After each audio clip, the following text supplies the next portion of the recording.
El siguiente panel se titula La revolución de las finanzas digitales.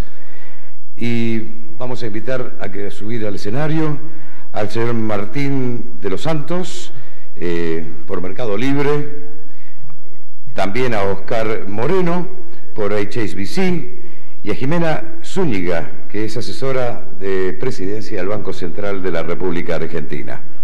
Oficiará como moderador Flavio Canilla. Les cuento que Martín de los Santos es vicepresidente senior de Mercado Crédito en Mercado Libre, la plataforma de comercio electrónico líder en Latinoamérica. Previamente había sido director de Mercado Libre por 5 años, desde su salida de la bolsa del Nasdaq en 2008. Martín tiene un MBA de Stanford University y licenciatura en Administración de Empresas de University of North Carolina at Chapel Hill. Antes de Mercado Libre, Martín trabajó en Goldman Sachs, McKinsey & Corporation, entre otras destacadas instituciones. Oscar Moreno tiene 25 años de experiencia en el mercado de capitales y banca. Ha trabajado tanto en Argentina como en Estados Unidos en diversos roles como riesgo crediticio, finanzas corporativas, emisiones y reestructuraciones de deuda, mercado de capitales. Es contador público y licenciado en Administración de Empresas de la Universidad Católica Argentina. Y Jimena Zúñiga es asesora de la presidencia del Banco Central de la República Argentina. Antes ocupó los puestos públicos de directora general de contenidos G20 en el Ministerio de Hacienda y asesora de vicepresidencia del Banco Central. Como parte de su actividad privada fue economista para Latinoamérica de Bloomberg LP y fundó también el medio digital Bastión Digital. Tiene una maestría en políticas públicas en la Universidad de Harvard y una licenciatura en economía en la Universidad Nacional de Córdoba. Enseña invitada en la Universidad Torcuato Di Tella. Señoras, señores, los dejo con los panelistas y el señor moderador Flavio Canilla. Bueno, muchas gracias, bienvenidos otra vez. Y como bien decía el presidente del Banco Central, el futuro es la inclusión, pero el futuro también es mucho más. Y vamos a hablar hoy, porque estamos ya en el futuro, y les quiero tirar unas cifras para que entendamos y dimensionemos un poquitito de qué estamos hablando cuando hablamos ya de un futuro que es real para nosotros, para la banca, para las finanzas. La cantidad de argentinos que usaron el smartphone en los últimos 18 años para hacer un servicio bancario creció un 80%. En comparación, los nuevos usuarios de cajeros automáticos creció un 4%. Y lo que son billeteras digitales, el último año, en base también a los datos del Banco Central, se duplicaron de 1,8 o 2 millones, crecieron a casi más de 4 millones. El volumen de operaciones creció un 88,2%. Con eso creo que podemos dimensionar un poquito por qué el futuro ya está entre nosotros, y si hablamos del futuro de la banca digital estaríamos hablando en real del presente, por más que muchos quizá todavía no estemos tan ahí. Por eso me alegro tanto, le agradezco al IAF por poder moderar acá, porque es un tema que a mí me apasiona. Las finanzas y las tecnologías es algo, como bien dijo Luis Caputo, que es el presente, que es el actual, y tengo 3 panelistas de lujo: Martín, Jimena y Oscar, uno de la banca tradicional, si se quiere, o no tanto, Jimena como representante del regulador, y Martín como el jugador que está desafiando, o representando al jugador que está desafiando lo que son la banca tradicional, y por eso no siguiendo la buena educación, sino a otra cosa. Quería empezar con Martín. Martín, ustedes en Mercado Libre hicieron lo que para muchos en la banca tradicional uno creería que no era tan fácil. En un año no solo sacaron un nuevo vehículo financiero, sino 3. Empezaron el año pasado con Mercado Pago, con Mercado Crédito, pasaron este año a Mercado Pago, una billetera digital, y le siguieron ya con Mercado Fondo. Con eso ya cambiaron un poco el juego. ¿Por qué están desafiando la banca tradicional? ¿Qué les trae? Buen día a todos y gracias por la invitación. Un placer estar acá. Diría que no es tanto por la vocación de desafiar a los bancos, sino, como todo lo que hacemos en Mercado Libre, miramos a nuestros usuarios y vemos necesidades insatisfechas de nuestros usuarios, y en función de eso desarrollamos productos o soluciones, aprovechando la tecnología que tenemos y la capacidad de distribución que tenemos en Latinoamérica. Así fue como hace más de 15 años empezamos con Mercado Pago, para procesar los pagos de todas las compras que se hacían en Mercado Libre y después por fuera de Mercado Libre en el mundo online. Más recientemente con el producto de Mobile Post, por el cual cientos de miles de personas en Latinoamérica pueden procesar pagos simplemente con un aparatito en el teléfono, que pagan menos de $10 por comprarlo y pagan solamente cuando procesan los pagos, muy diferente a lo que venían haciendo las procesadoras, por lo cual estamos incluyendo financieramente a esa gente. Y como comentás, hace 1 año y medio empezamos con Mercado Crédito, que es el negocio que yo lidero en Latinoamérica, que después les puedo comentar un poquito más cómo funciona. Y recientemente este año lanzamos, ya veníamos con la billetera virtual, el wallet de Mercado Pago, ya tiene varios años, pero le pusimos mucho énfasis este año, está incluida también dentro del app de Mercado Libre, y también tenemos el Mercado Fondo, que es básicamente darle la oportunidad a todos nuestros vendedores y compradores, los individuos que utilizan los apps de Mercado Libre y Mercado Pago, que puedan invertir su dinero de una forma muy eficiente y muy práctica vía nuestra aplicación. Y lo que había adelantado Marco Di Perino, el fundador de Mercado Libre en su momento, que no fuese tanto, dijo, y una licencia bancaria no estaría fuera del scope que podíamos imaginarnos, no en el futuro inmediato, pero no tan lejano tampoco. Mira, depende del caso por caso, ¿no? En Brasil, donde tenemos el 60% del negocio, es una posibilidad. En el caso de Argentina no lo vemos necesario porque no tomamos depósitos, lo conversamos con Jimena. De hecho, las inversiones en el mercado fondos se hace vía un tercero, un acuerdo con un banco, por lo cual, caso por caso. Lo importante para nosotros es la experiencia del usuario, es asegurarnos que damos una buena solución en los diferentes productos que otorgamos, y la forma en que lo hacemos depende del país y las regulaciones, nos adaptamos a lo que la regulación requiera. Oscar, ¿cuánto temor genera y cuánta oportunidad hay para el mundo de las finanzas digitales para un banco tradicional? ¿Es más competencia o es más complementación? Yo te diría que no lo definiría como temor, y creo que hay espacio para hacer de las dos cosas. O sea, con Mercado Libre vamos a competir en algunas cosas y vamos a colaborar en otras, y vamos a ser proveedores en otras. Hoy lo que tenés es ventajas para ambas partes, ¿no? Entonces, dependiendo del modelo de negocios, dependiendo de qué es lo que busque cada una de las partes, ambas se pueden potenciar, por lo general, ¿sí? Entonces hoy te diría que nosotros lo vemos como más un espacio de colaboración que un espacio de competencia.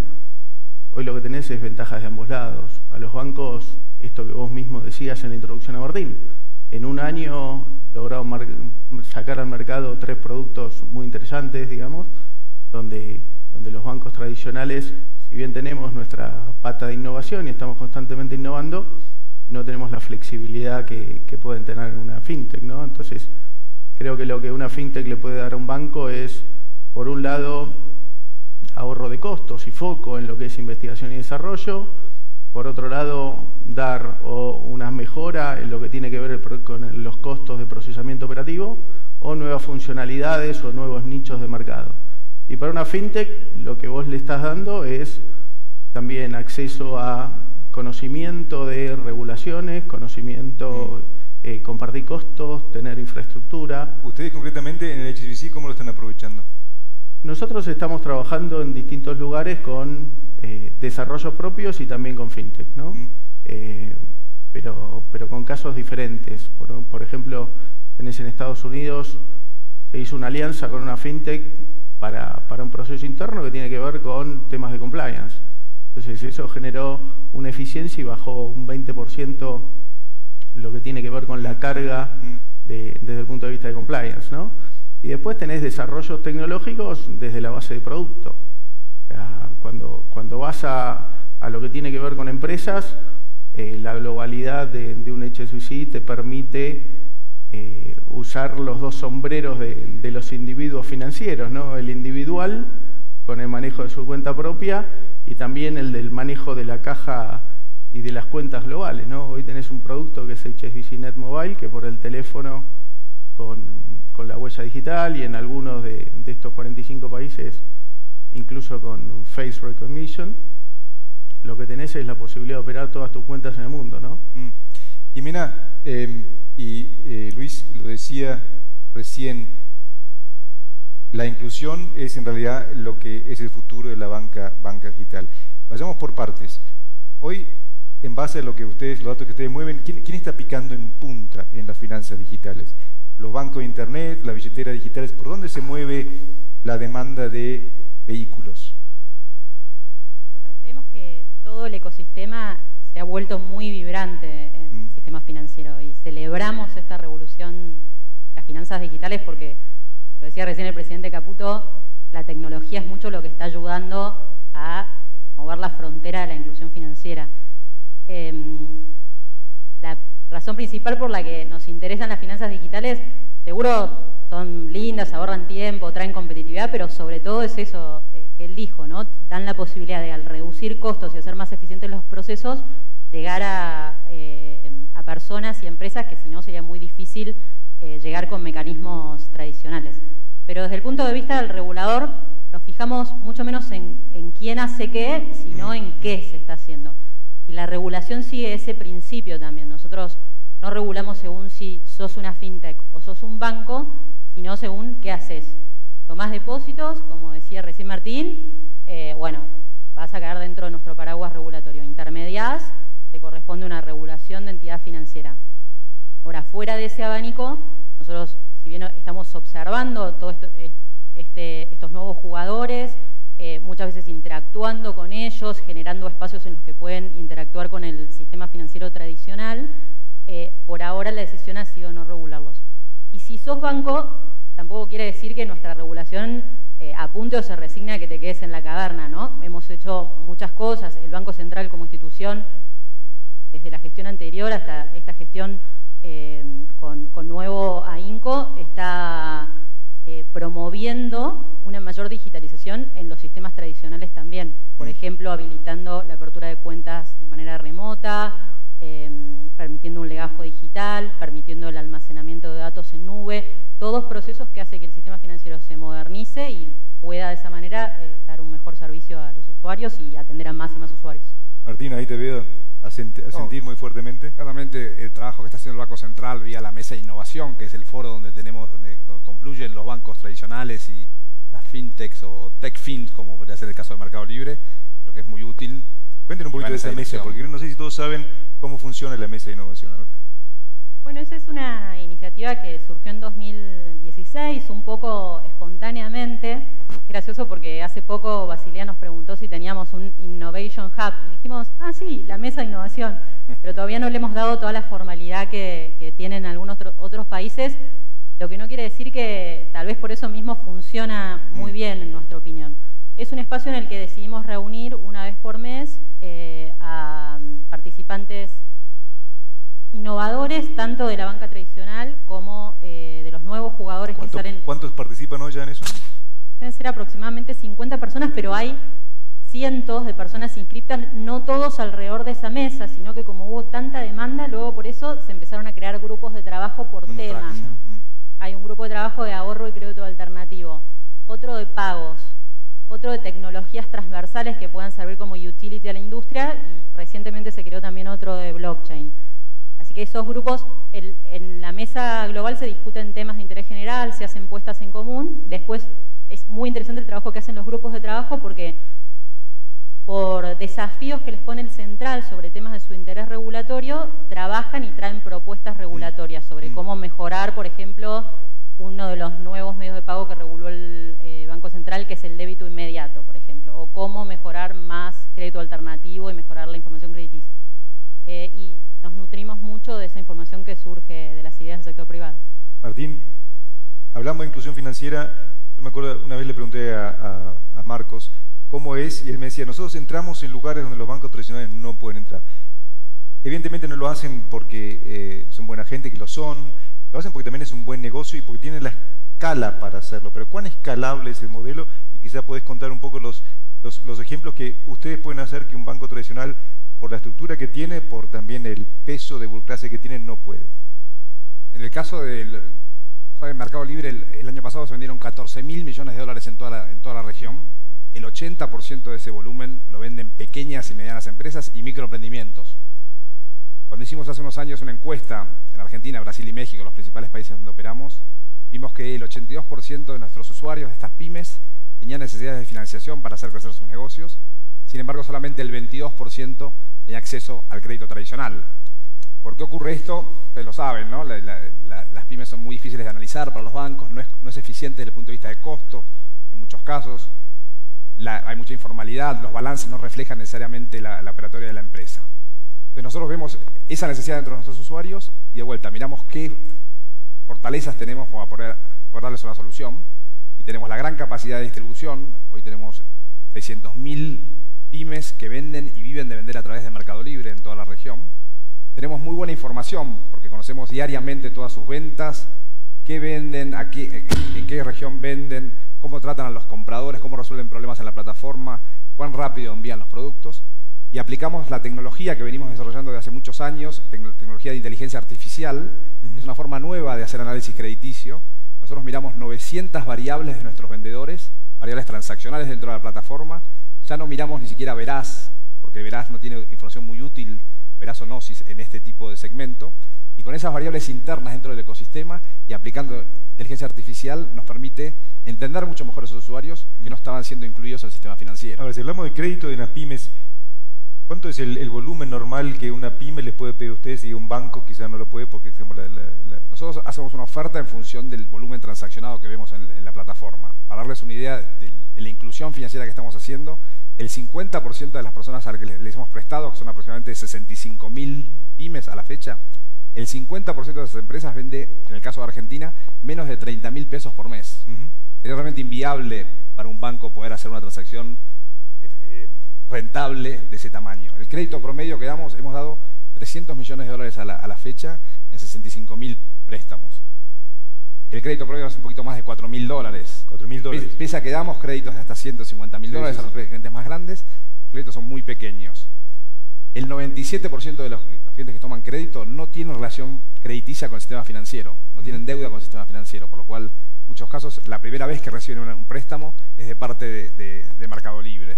Por lo cual, claramente vemos en un país como Argentina, donde la penetración, donde el share de, si medimos el crédito al sector privado como porcentaje del PBI, es 14%. Lo ponemos en el ranking mundial, estamos en 140 y pico, estamos a la altura de Zimbabue, más o menos. En Latinoamérica somos el último país en toda América, peor que Haití incluso. Por lo cual, en un país donde hace falta tanto crédito, realmente creemos que hay una oportunidad muy grande de incluir financieramente a toda esta gente. Y como decía Oscar, no es que estamos compitiendo necesariamente con los bancos, porque estamos llegando a esos sectores que los bancos no pueden llegar. Y eventualmente, porque esto lo vemos en el mundo, confluyen. Nosotros los créditos que originamos en Mercado Libre, después los securitizamos y se los vendemos en muchos casos a los fondos de inversión de los bancos mismos.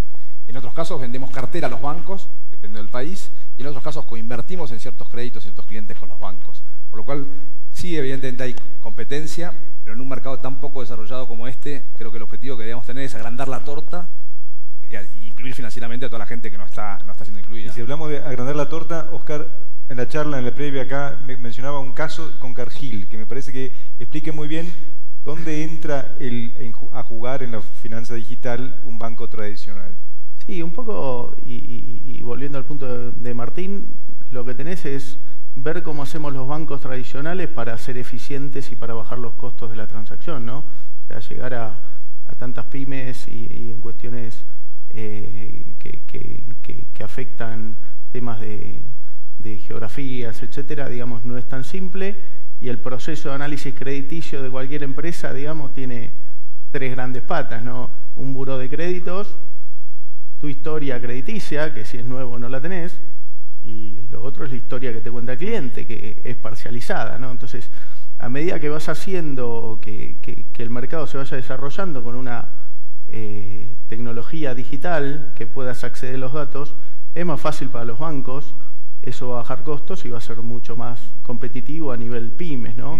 Incluso fácil para el regulador controlar mucho más estas cuestiones.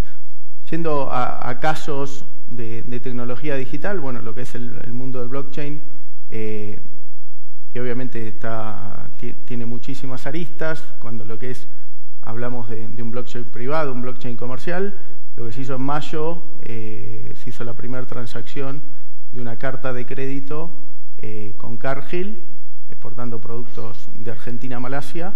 HSBC como banco del importador, que era en Ginebra, en Suiza, y el banco del exportador estaba en Singapur, ¿no? Entonces, una transacción como una carta de crédito puede llevar desde una semana a un par de meses, se hace en un día, porque todos tienen acceso a la misma información, la información está verificada, y te evitas todos los idas y vueltas, más allá de generarte una información que no se puede modificar y que es visible o que cualquiera puede recurrir, desde los reguladores hasta todas las partes. Jimena, volviendo a lo que es el regulador, el rol del regulador, y me acuerdo en 2015 que pude entrevistar al asesor del actual presidente del Banco Central, y hablaba de la idea, quizá un poco para mí en ese momento dije, bueno, ojalá que funcione, de llevar a la Argentina a lo que sería una Suecia, donde el dinero físico está como desapareciendo, si se quiere. Ese proceso, con las tormentas que tuvimos que atravesar y que ojalá no tengamos que seguir atravesando, pero que bueno, seguramente algún tema todavía vamos a tener, ¿cómo está ese proceso de empezar a limitar o regular más el flujo del dinero tradicional en lo que es también la banca, digamos, la finanza digital? Ese proceso sigue más vivo que nunca, ¿no? Escuchamos hace un rato al presidente del Banco Central que él decía que aún en un momento difícil hay que seguir mirando al futuro, y eso ocurre en el Banco Central, que es una institución grande y con diferentes áreas que se tienen que ocupar de sus cosas y pueden seguir abocadas a su tarea regulatoria y de desarrollo del sistema financiero. Entonces, todo lo que se empezó desde 2016 en términos de promoción de pagos digitales y de desarrollo de ese ecosistema de pagos digitales continúa y ha tomado bastante impulso. Hay un crecimiento importante de las compras a través de medios electrónicos, tanto de medios tradicionales como tarjeta de débito y crédito, como incipientemente más compras a través del sistema de transferencia inmediata que reguló el Banco Central.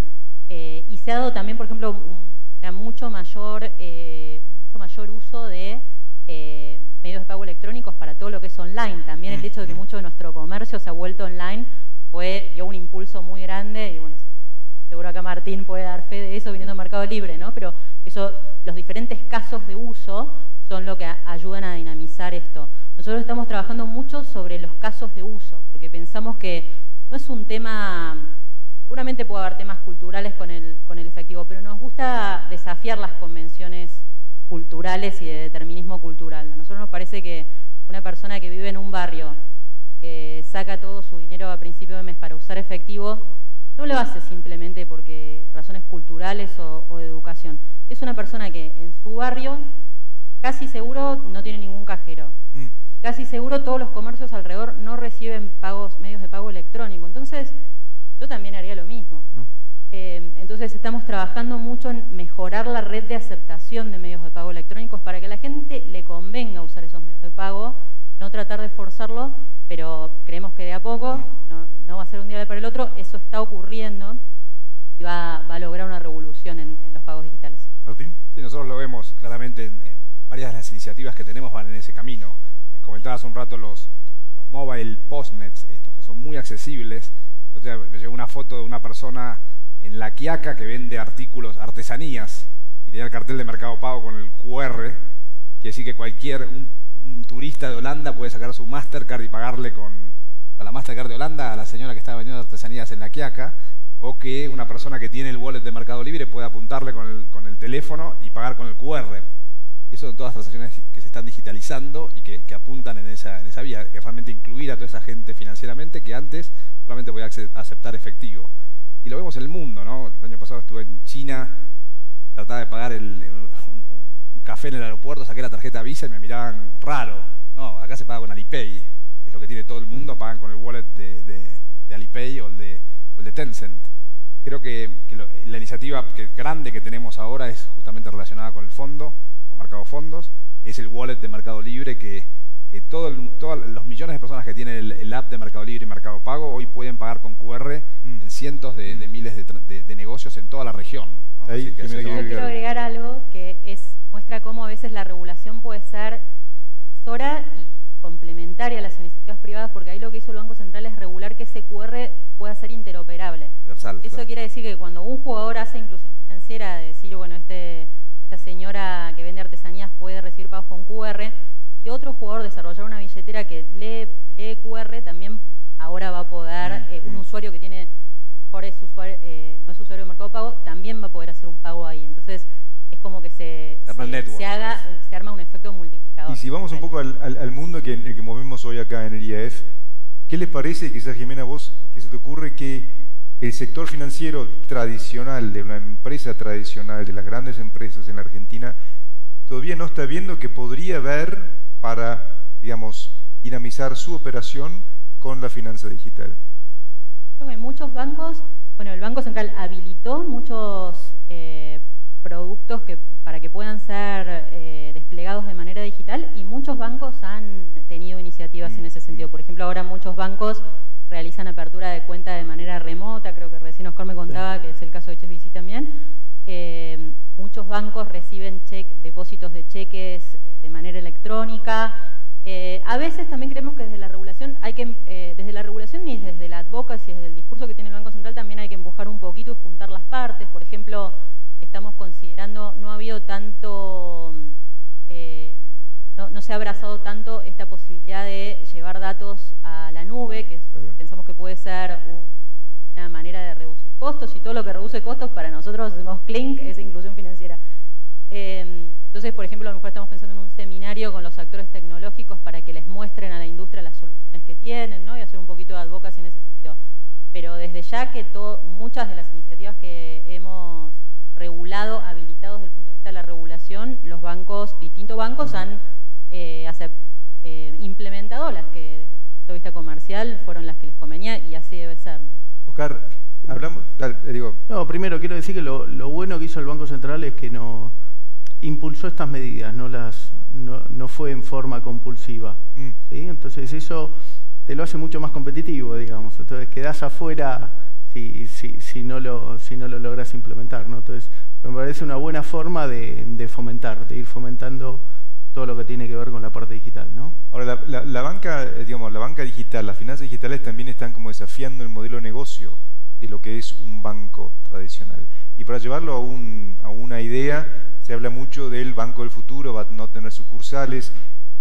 HSBC se puede imaginar dejar de ser un banco físico y pasarse a ser un banco que vive en la nube y tiene 1, 2, 3 sucursales en cada mercado, y con eso ya está. Bueno, hay que entender cómo va evolucionando el mundo. Definitivamente la banca, teniendo las sucursales enormes, esos edificios antiguos, fenomenales, hoy vas a una sucursal de un banco y no ves a nadie, digamos. Entonces, hoy tenés más del 99% de las transacciones son electrónicas. Ahora, cuando vas a los individuos, siguen yendo a las sucursales. Claro. Muchas veces por desconocimiento o por falencias, o porque quieren verle la cara a alguien, ¿no? Pero creo que sí hay una transformación en eso. O sea, el modelo de negocio se viene transformando, y creo que se está acelerando esa transformación, incluso en Argentina. ¿Qué les preguntan los clientes hoy a un banco tradicional? ¿Qué es lo que les falta de la operación hacia lo digital? ¿Qué les gustaría tener? ¿Qué es la demanda mayor que escuchan? Yo te diría que primero hay un par de cosas con esto. Primero es que te iguala competitivamente, ¿sí? Si sos un banco que tenés una gran presencia geográfica, en términos de sucursales versus uno que tiene menos, te iguala, porque al fin y al cabo, con las herramientas que te da el central de apertura de cuentas remotas, etcétera, no necesitas tener la sucursal física al lado para que vayan y miren el billete. Pero este tipo de cuestiones hacen que te ayude desde este punto de vista, ¿no?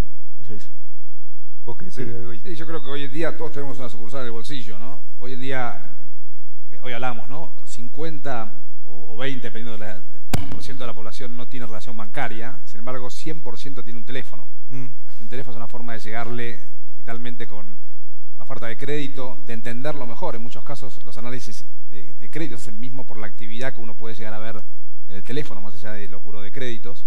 Por lo cual creo que tanto la banca tradicional como los jugadores más tecnológicos estamos aprovechando ese canal de distribución que llega a 100%. Es bien democrático, llega a toda la población en toda Latinoamérica.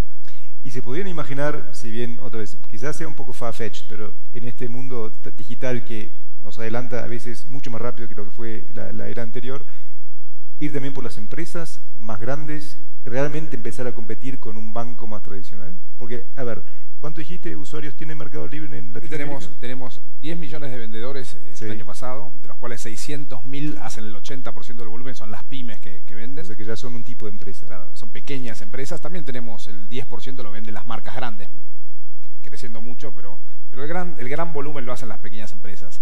De esas 600.000 empresas, 120.000 ya son sujetos de crédito y 65.000 han tomado un crédito. O sea, casi una opción del 40% hemos tenido.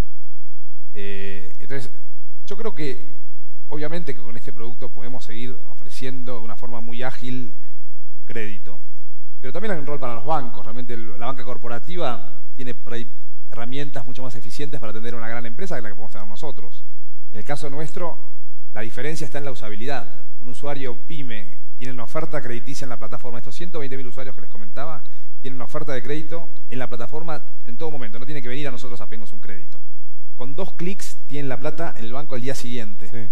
No tienen que firmar ningún papel, no tienen que tener ninguna documentación. Es una experiencia de usuario para una pyme en Argentina que es insuperable. En Argentina, lo mismo en México o en Brasil, donde tenemos el negocio. Entonces creo que el producto que tenemos funciona muy bien para las pequeñas y medianas, probablemente para las grandes empresas, los bancos que tienen acceso a capital mucho más barato por los depósitos y tienen otros tipos de herramientas, comercio exterior, cosas más complejas, seguramente tendrán un rol y los atenderán mejor. Y acá llega una pregunta del auditorio y se la hago a los tres quizá para que compartan un poco la experiencia. Si uno quiere hacer un pago electrónico pero no tiene tarjeta, no puede hacer ese pago. Aparte el costo del financiamiento es muy alto. ¿Qué responden ustedes? En realidad sí puede, ¿no? Ahora hay medios de pago que distintas soluciones, tanto de bancos como de fintech o de techfink, ofrecen la solución de, a través de su apps, hacer pagos, por ejemplo, por la función de transferencia inmediata. Eso no está tan extendido como nos gustaría, pero cada vez avanza más y da una solución a la gente que no tiene tarjeta. Igual aprovecho para aclarar que si bien a veces da vueltas un número de que 50% de la población no tiene cuenta, en realidad 80% de la población adulta en Argentina tiene cuenta bancaria. Eso es lo que dicen los datos duros. El número 50% viene de encuestas, porque hay mucha gente a la que le preguntan y ni sabe que tiene cuenta. Obviamente que no nos enorgullece ese 80% si hay gente que ni siquiera sabe, porque quiere decir que no le está sirviendo mucho. Pero solamente para poner los puntos sobre las IES, el número correcto es 80 y sí estamos trabajando justamente en la utilidad de esas cuentas. Yo quería volver al caso de compra. Obviamente, comprar online requiere algún tipo de medio digital para poder pagar, ¿no? Y es verdad que, de hecho, nosotros hemos desarrollado todos los medios por los cuales cualquier persona puede comprar en Mercado Libre, pagar con un medio digital. Lo que no puede hacer cualquier persona es financiar una compra. Entonces, el acceso al crédito sí está muy limitado, porque toda esta gente si quiere comprar una heladera, tiene que pagarla en una cuota, mientras que la gente que tiene acceso al crédito puede pagarla en cuotas.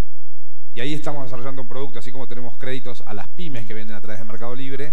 Hoy tenemos 1.4 millones de usuarios en Argentina que han comprado en el pasado, que nosotros les damos una línea de crédito también digitalmente que está disponible al momento de comprar y pueden financiarse con nosotros. Es decir, que compran el producto y nos pagan en cuotas utilizando los mismos medios de pago digitales sin necesidad de tener una tarjeta de crédito.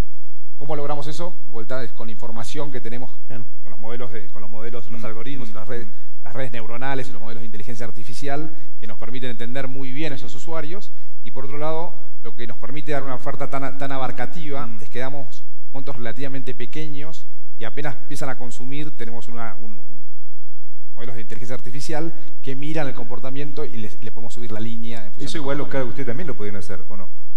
Sí, a ver, la inteligencia artificial está cambiando el mundo de la finanza, digamos, va a pasar en los bancos, va a pasar en la fintech, ni hablar, digamos, es parte del core, y va a pasar en las empresas, o sea, va a cambiar el rol de los CFOs definitivamente en los próximos años.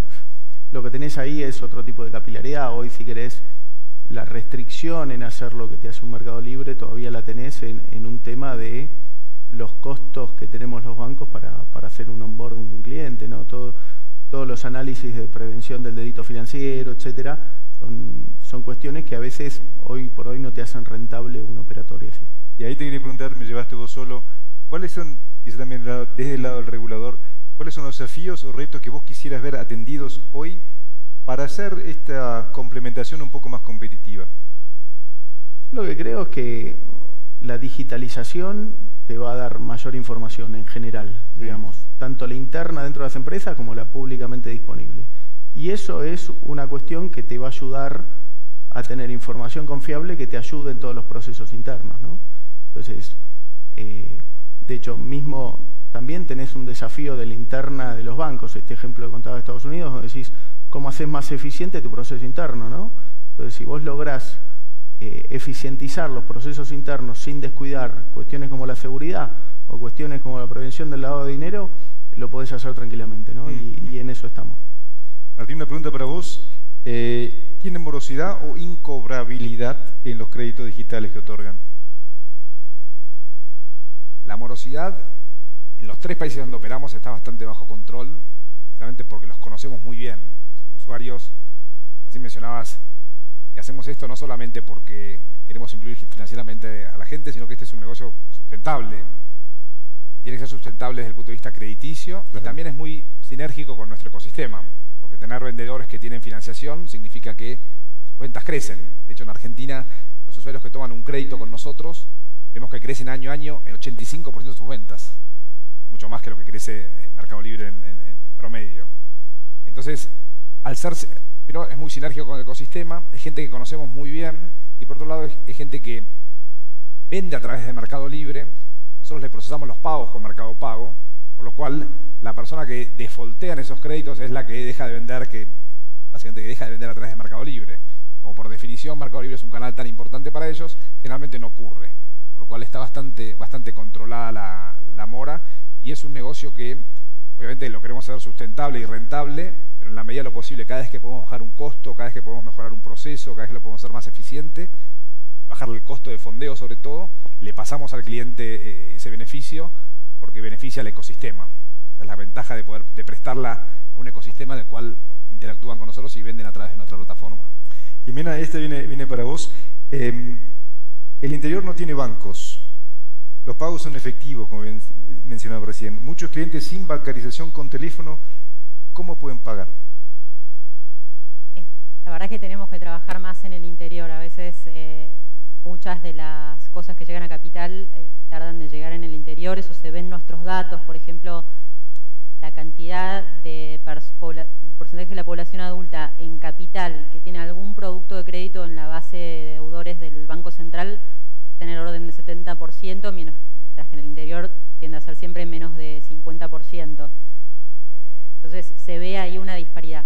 Y pasa, también es como mucho más fuerte la penetración del efectivo y más difícil la penetración de medios digitales. Yo creo que esto pasa sobre todo por insistir con la red de aceptación de los medios de pago electrónico y con la capilaridad del sistema. Si uno mira un mapa de Argentina, un mapa de calor, en el que las zonas rojas son con más necesidades básicas insatisfechas y más clarito son las zonas más pudientes, va a ver que todos los puntos de acceso al sistema financiero, tantas sucursales como ATM, están en los puntos claritos. Las zonas rojas están más desiertas. Nosotros tenemos que lograr que con distintos instrumentos regulatorios el sistema financiero cope toda la territorialidad de Argentina, y estamos trabajando en eso. No conocía esa estadística, pero en el caso nuestro de 50 y 50 se dan los créditos. Parte porque el Mercado Libre en sí mismo tiene bastante desarrollo en el interior, ¿no? Pero y quería aprovechar, porque ya tenemos que empezar. ¿Vos querés agregar algo? Sí, yendo a ese punto, y que hoy me habías preguntado, una de las cosas que pasa cuando encuestás clientes por qué no usan más las aplicaciones, el 95% de los clientes usan Internet, el 58% usan las aplicaciones, ¿no? Pero compran más en Mercado Libre de lo que transaccionan en la banca, ¿sí? Hay una cosa ahí que es contraintuitiva, por eso es tan importante la capilaridad, porque si bien la digitalización ayuda mucho a expandirse territorialmente, a veces se necesita efectivo. Entonces, si el efectivo está cerca, si está en la esquina de la casa, bueno, yo puedo tener toda mi billetera electrónica o mi cuenta bancaria, porque sé que cuando necesite efectivo para algo, hago 50 pasos y saco el efectivo que necesito, puedo sacar una cantidad moderada también. Cuando está lejos, eso dificulta incluso la digitalización. Puede ser contraintuitivo, pero por eso es tan importante la capilaridad. Y quería llegar, y por eso te estaba mirando a vos, para que des el pie a un tema, ya se está empezando a acabar el tiempo, de que hablamos varias veces en el transcurso de la última casi 45 minutos, y que en realidad es básico, es existencial para lo que es la banca, la finanza digital, que es el blockchain. Que en muchos casos el blockchain no se entiende como que en realidad es la base, sino que es como algo más, cuando en realidad el blockchain es el que está cambiando todo. ¿Por qué el blockchain?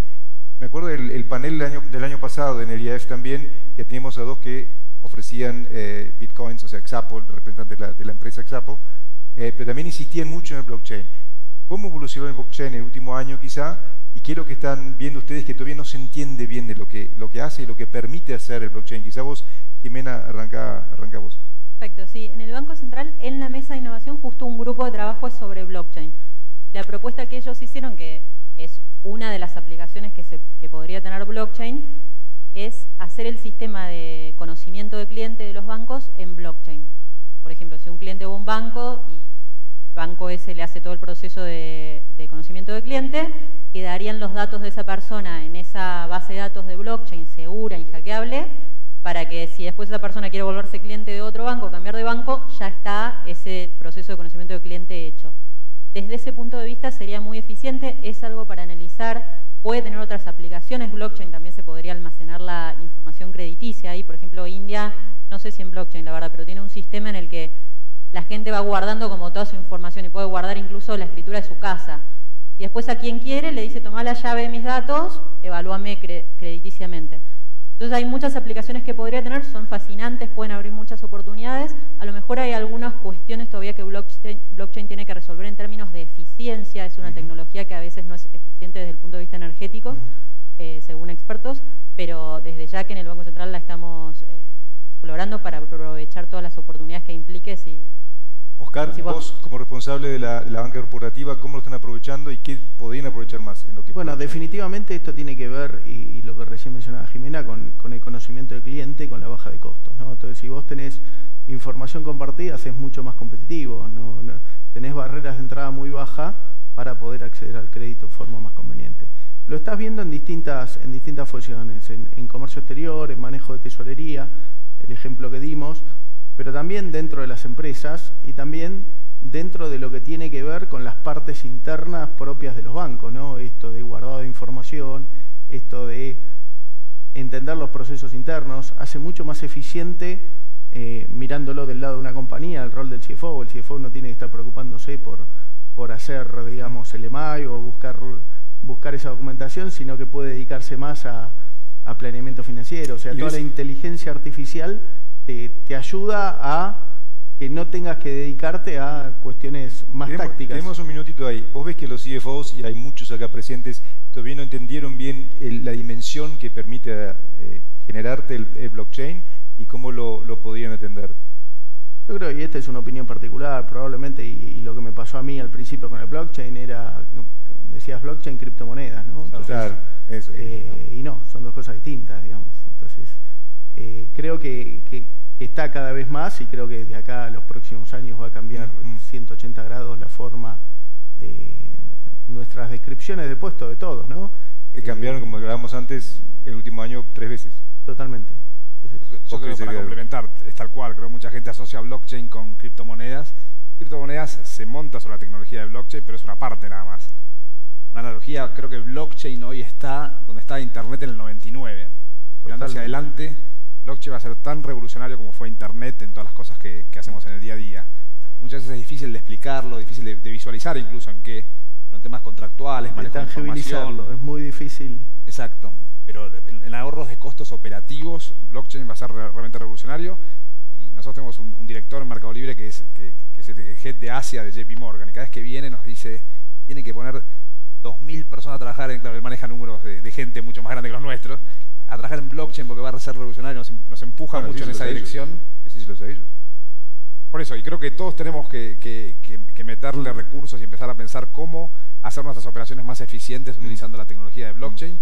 Está recién empezando. Va a ser revolucionaria. Yo creo que la forma, y obviamente esto es algo que está arrancando, es empezar a meterse un poquitito en el tema, ¿no? Y empezar a agarrar algún proceso no tan complejo dentro de la compañía. Si bien el blockchain es más para los procesos complejos, agrega mucho más valor, y empezar a probar por ahí, ¿no? Jimena, cierro con vos. Si bien es un tema que les toca un poco de costado en el Banco Central, pero se hablaba mucho tuyo hasta el año pasado, cuando, y quedémonos con el Bitcoin, era como la mejor inversión, la moneda que más rentabilidad generó, y se hablaba de una bolsa de Bitcoins o criptomonedas si se quiere. ¿Tiene sentido que haya una bolsa así? Creo que el Banco Central lo está mirando un poco un poco más, no tan lejos, pero lo está mirando. ¿Y cuándo podría llegar eso acá a la Argentina o a la región? Desde el punto de vista de moneda, no lo vemos como moneda en el Banco Central porque no tiene los requisitos de economía 1 de moneda, ¿no? Es muy volátil para hacer un depósito de valor.